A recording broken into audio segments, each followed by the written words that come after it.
People on this channel have been asking for bigger iPads for a while. Randomness are, I'm looking at you, and I've always said that it didn't make any sense. Now the most accurate leaker in the business, Displayman Young, says there's a bigger one in the works, and it makes perfect sense, so what gives? Also in this video, your WWDC questions about bigger MacBook Airs, M2 Pro and M2 Max MacBook Pro releases, M2 versus M1 Pro, and much more, so stick around. And this video is sponsored by Aura. Want the latest Apple news, leaks and rumours? Subscribe and ring the bell. But back to our iPad Pro, why should we listen to Ross Young? Because the only time he's actually been wrong is when he was guessing at the name of the iPhone SE3, which I think he said was something like the iPhone plus 5G SE or something. It didn't really make any sense. However, every leak about displays has been absolutely spot on, including telling us about the 13.3-inch MacBook Air display going up to 13.6 inches, as it did when it was announced at WWDC earlier this week. Nice. Anyway, huge iPad Pro, which Ross reports will include MiniLED and ProMotion, which perfectly makes sense for the iPad Pro, is based on the reports he's seeing and likely to be targeting an early 2023 release. That would make sense for an iPad Pro with the M2 chip on the inside, although it would leave a slightly bigger gap than between the M1's initial release in November of 2020 and the iPad Pro M1 in April of 2021. Somehow Apple thought that the M1 iPad Pro news was bigger news than the iMac M1 redesign back then, and actually iPadOS was saved until the end of WWDC this week as well, pretty much saying that it was bigger news than the M2 in the MacBook Air redesign. Very strange. Anyway, if we're looking at why you would want an iPad so big, I guess the biggest, most compelling reason right now is that you can fit more windows on it. With Stage Manager, you can fill the display and a connected one with even more windows, so now that you can also change the resolutions on the iPad itself, having more screen real estate there is going to make that even better.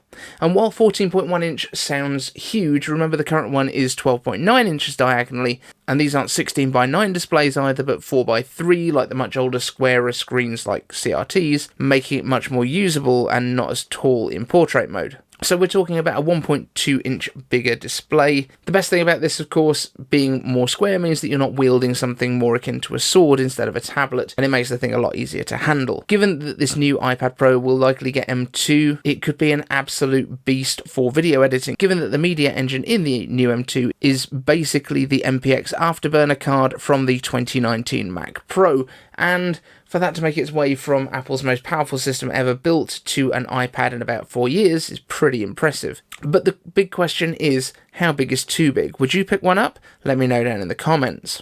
Now onto your questions about WWDC. Evan Rogers asks, iCave answers, with the introduction of Stage Manager, I'm considering replacing the A12X iPad Pro with an M2 iPad Pro this fall in lieu of a MacBook Air. At the same cost, around $1,400 US, and a configuration of the full-fat chip with 512 gigs of storage, would you rather have an iPad Pro 12.9 inch or the MacBook Air with M2? And with that, it's a really tricky one. I would say, personally, I would still go for the MacBook Air. I think it's going to be a little bit more usable at the moment in terms of the software support. I think the software support is going to come to the iPad Pro fairly soon, but right now we don't have the bigger programs like Final Cut, we don't have Logic, we don't have Xcode, but of course it depends on what your use case is, because it's always very difficult to kind of choose between an iPad and a MacBook, because it depends what you want to do with it. Whenever people ask me which one should I get, it's like, well, it depends what you want to do.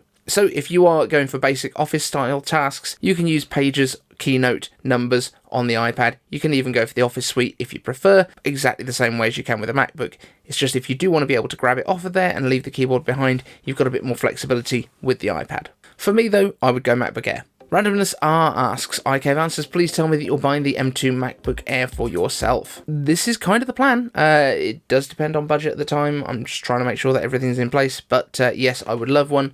And that would become my daily driver. And then the M1 Mac Mini that I've got over here will kind of go into a project and be obviously something that stays in use. It's not going to be discontinued, it's not going to be moved on. The plan is to put that into the chassis of the old Macintosh with a screen replacement, and then that would run all of my hard drives here, and then I can attach to those across the network at home. So let me know in the comments if you think that would be a pretty cool project. Back into one of those old school Macintosh SEs. In fact, it's actually a Macintosh Classic 2. because I've just read the front of it. Evan Rogers asks, Mark Gurman has previously reported that Apple is working on a larger MacBook Air version. Considering the weird placement of the M2 MacBook Pro, do you think Apple will replace that model with an M3 MacBook Air 15 in late 2023?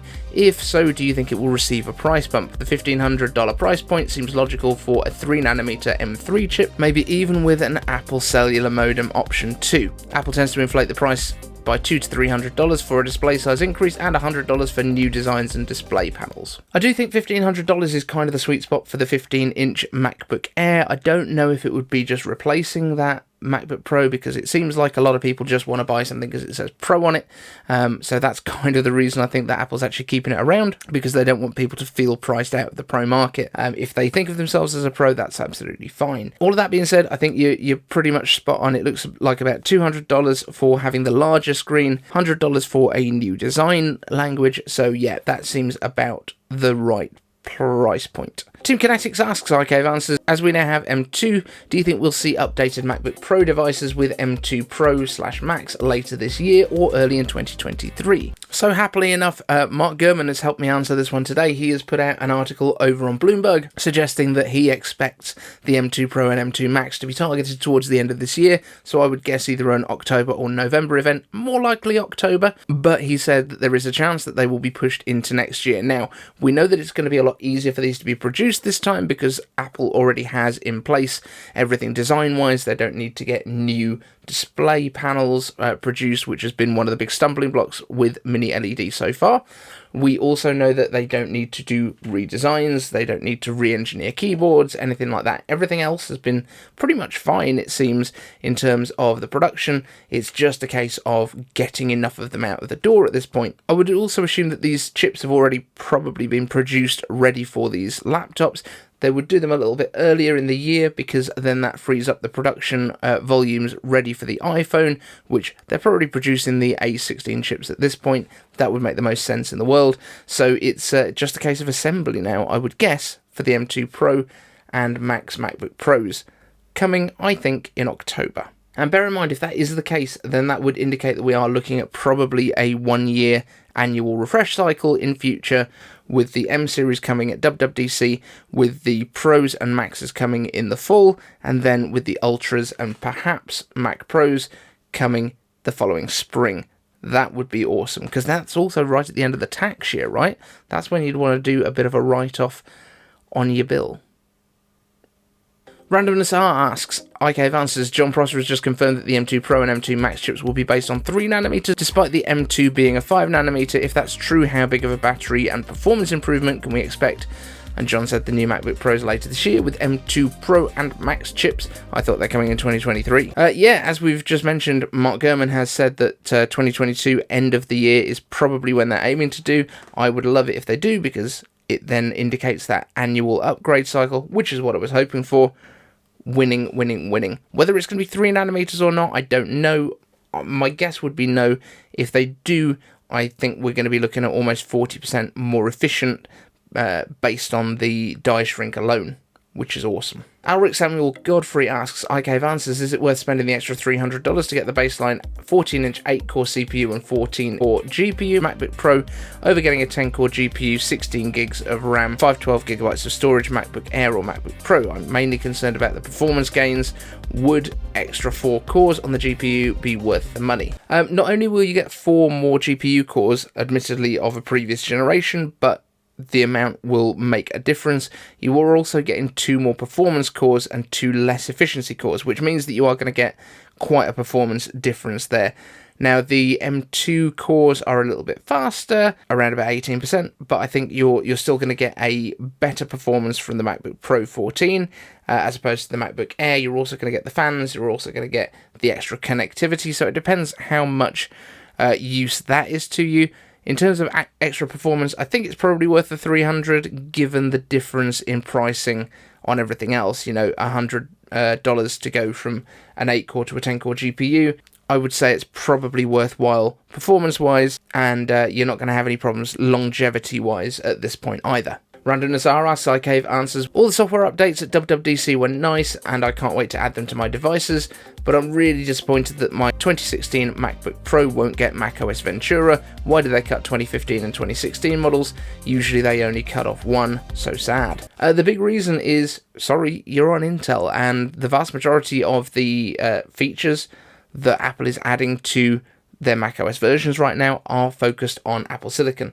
Basically, as soon as Apple Silicon was announced, that was the time to offload Intel models. If you can get rid of them for a decent price now and upgrade, I would do that. Even if you're going to a base level MacBook Air or something along those lines, I would get as far away from Intel Macs as I can at this point. Evan Rogers asks, iCave answers, how many years do you think it will take for the A-series chips, CPU and GPU, to be more powerful than the M1?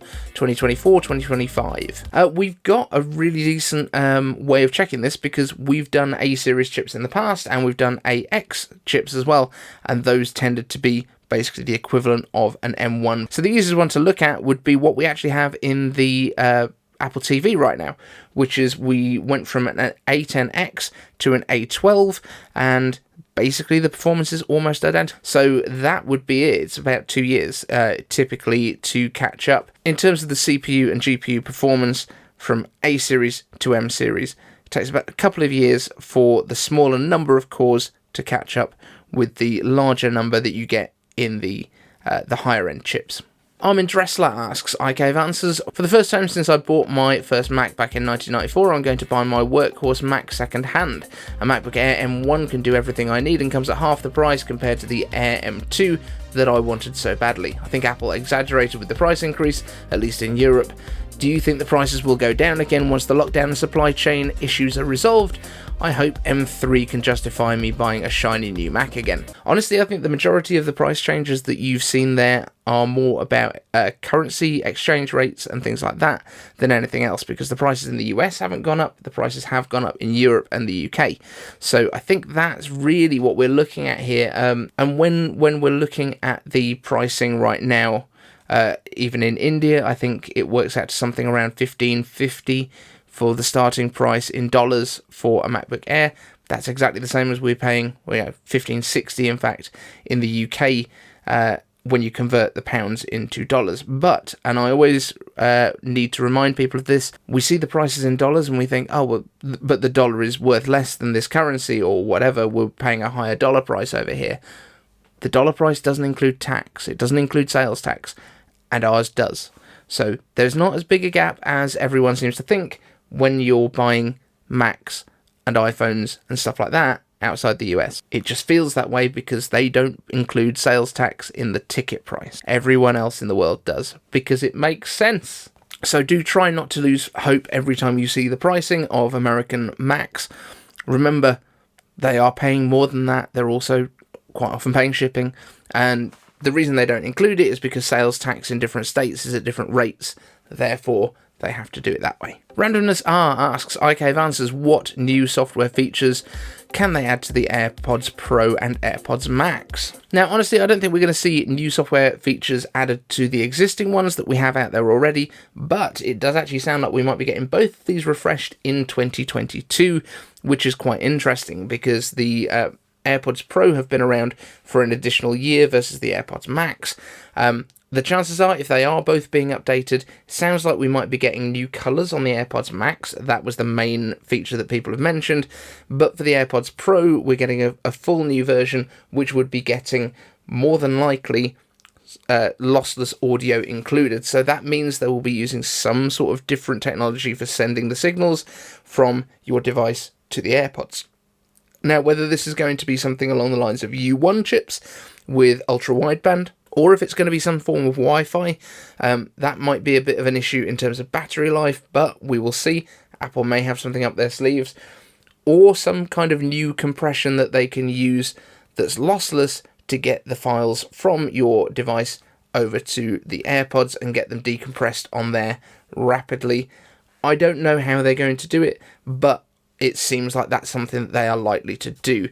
Now, we also heard that the AirPods Pro might be getting some sort of health features. One of the best things that you could do with an earphone would be to actually measure tympanic temperature, which is the in-ear temperature. That would be a really good one because it's a very accurate place to measure temperature. You wouldn't want to potentially do it during exercise though, and an Apple Watch would be more effective because you would get a lot more time that you are measuring this sort of thing. But with AirPods Max, I think the same thing in terms of lossless audio could well come, and also potentially just letting us use them wired, so we can actually plug them into our Macs and use them as wired headphones as well if we need to. Reduces the lag, basically takes all the lag out of it, and then you could actually use them for editing videos effectively, or Zoom calls without any kind of lag and delays. That would be a really good thought too. Evan Rogers asks, iCave Answers, do you think you'll start using continuity camera for your live streams and videos? So yeah, if you don't know already, we actually use an iPhone 12 Pro Max is what we're filming this on right now, and it does a very good job. The difference with using it on continuity camera would be that it basically records directly into your Mac rather than just recording on board and then airdropping it to the Mac. So that's a possibility. Ideally at the moment I probably wouldn't. For live streams we do use the kind of tilt and pan camera that's up here, which is a 4K. That's absolutely adequate for what we do. But what I would say is that if I'm ever out and about and I need to do a stream from a laptop, it absolutely would be a very, very good choice because it gives you a great quality image. As long as it can move over quickly enough without lag, that should be a really good way of doing out and about live streams at least. One thing I do think it will be amazing for though is doing unboxings and that kind of thing, because you can literally have it filming you and the unboxing on the table at the same time. Basically witchcraft. Team Kinetics asks, iCave Answers, iPadOS 16 first impressions. Is it enough to make the iPad functional enough to replace a laptop in some instances? Personally, I want a good file management and external storage management. Getting more tempted by the Magic Keyboard case now too. Now I've got to say, the iPad, all of them, not just the Pros, have been an adequate replacement for most laptops for the vast majority of people for a long time, because the vast majority of people are not editing videos, they're not reformatting drives, they're not compiling software, they're not doing all the stuff that we as tech enthusiasts consider what you need a computer for. They are checking email, they're surfing the internet, they're shopping on eBay and Amazon, and they're then just spending a bit of time on there looking at photos of the grandkids, all that sort of stuff. The vast majority of people don't need a laptop at all. An iPad is absolutely adequate, and if anything, it's probably the best option for a lot of people because it's simple. You never have to do disk defrags, you never have to do all the awful stuff that you used to have to do on Windows computers. You don't need antivirus on it, just a little bit of common sense and you should be set. So I don't think that changes that are coming in iOS 16 make it particularly a better computer for the vast majority of people, but I do think for more pro users, if you like, people that want to do a bit of power use, the fact that you can use external monitors, which the vast majority of people don't do even on computers, is a good thing. There's always been complaints that a MacBook Air or an M2 or an M1 system can only use one external monitor, in addition to their internal screen that's attached. The vast majority of people will never even use one external monitor, let alone a pair. And finally, Evan Rogers asks, iCave Answers, can you offer larger mug sizes? I'd love 14 to 16 ounces. And this would be a no, I'm afraid. Unfortunately, iCaveDave's store is run by Teespring. They offer a single size of mug. That's what we do. But it's iCaveDave.com/merch, just in case you were wondering. You can get just the one size in the mugs. However, if there's a specific thing that a lot of people want, maybe we could crowdfund it and I'll get some made in a larger size. If there's enough demand for it, let me know down in the comments. And now a word from our sponsor. Do you know what the fastest growing crime in America is? For years, the crime rate has been surging and affecting millions of Americans. I'm talking about identity theft, and there's a new victim every 14 seconds. Yet despite this, those who have their identity stolen are often shocked when it happens. Imagine trying to log into your email account only to see that your password has changed hours ago.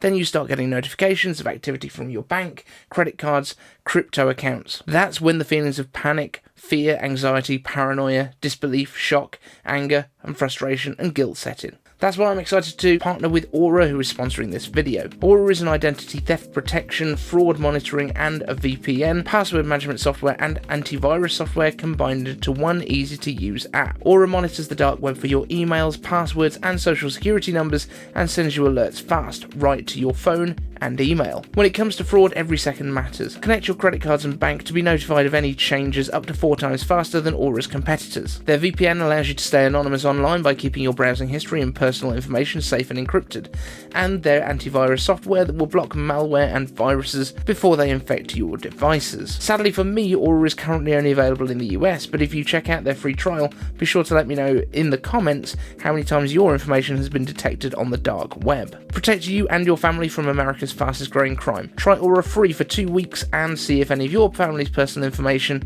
has already been compromised. Start your free trial at aura.com/iCaveDave. Thank you to Aura for sponsoring the show. Thank you all so much for watching today. If you've got iCave answers that you want me to answer in a future video, let me know down in the comments. Use the hashtag iCaveAnswers and I would love to answer them for you. Thank you so much to the Patreons as well for all their help, and we will see you in the next one.